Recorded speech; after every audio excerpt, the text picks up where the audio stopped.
In this video, we're going to learn how to bounce a sprite.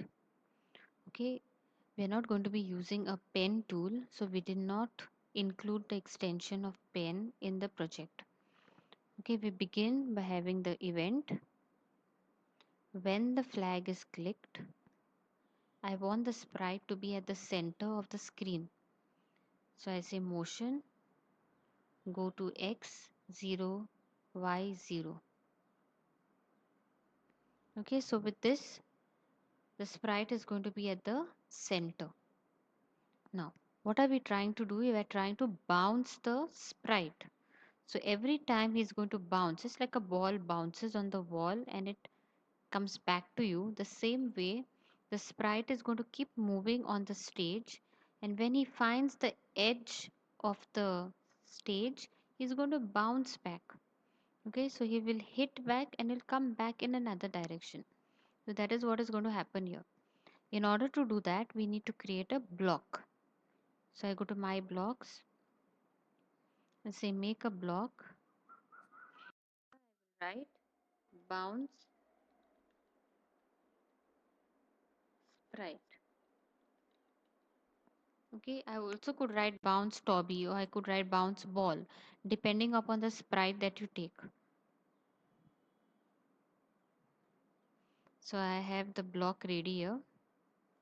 So let us connect the block over here.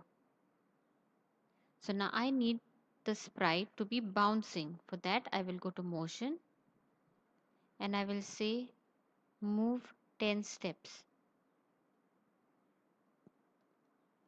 Now I want this sprite to keep on moving again and again and did not want it to stop.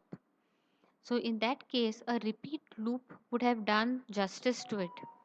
But since we are not allowed to use repeat loop, the other alternative is to use blocks and to call the same block again. Okay, that is called as recursive calling, calling the same block again. How do we do it? The block name is bounce sprite. I want this move 10 steps to happen continuously. So I have to call the block again. So this is called as recursive calling. So in the main program, when I say flag is clicked, the sprite will go to the center. Then it will see this name, bounce sprite. So it jumps here. So whatever code is there under bounce sprite, it will execute that code. So what is there under bounce sprite? Move 10 steps. Okay. So the first thing, let's disconnect this bounce sprite and see what happens first. So if you see, he has moved 10 steps. X has changed to 10 value. But we want this movement to be continuous. We did not want him to stop. He has taken 10 steps and stopped. We want him to go continuously. That's the reason why I'm saying bounce sprite again. That means it will go back here on top, take 10 steps again. Go back on top, take 10 steps, and it will not end. So let me run the program and show you. So taking 10 steps, he has gone out of the stage. Now, we want him to bounce back. So when he reaches the edge of the stage, we want him to come back. So how do I do it? So once he is moving here, once he takes 10 steps, he has to reach the edge. So motion, there is something called as if on edge, bounce. If on edge, bounce. So I connect this back. So I want these steps to be done continuously. So let us do that. Now if you see him, he has bounced back. So we are halfway through. But only thing now he's changing. We want him to go in any direction on the stage. Right now he's going in only left and right. And when he's bouncing back, he's turning his direction. So let us rectify that first. Over here, there is one option called as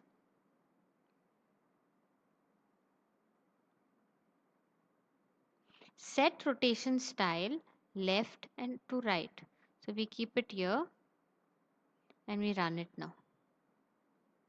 So once it bounces back, it doesn't change upside down, but he's the same way he's supposed to be.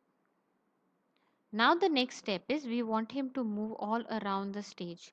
So what I will do is before running this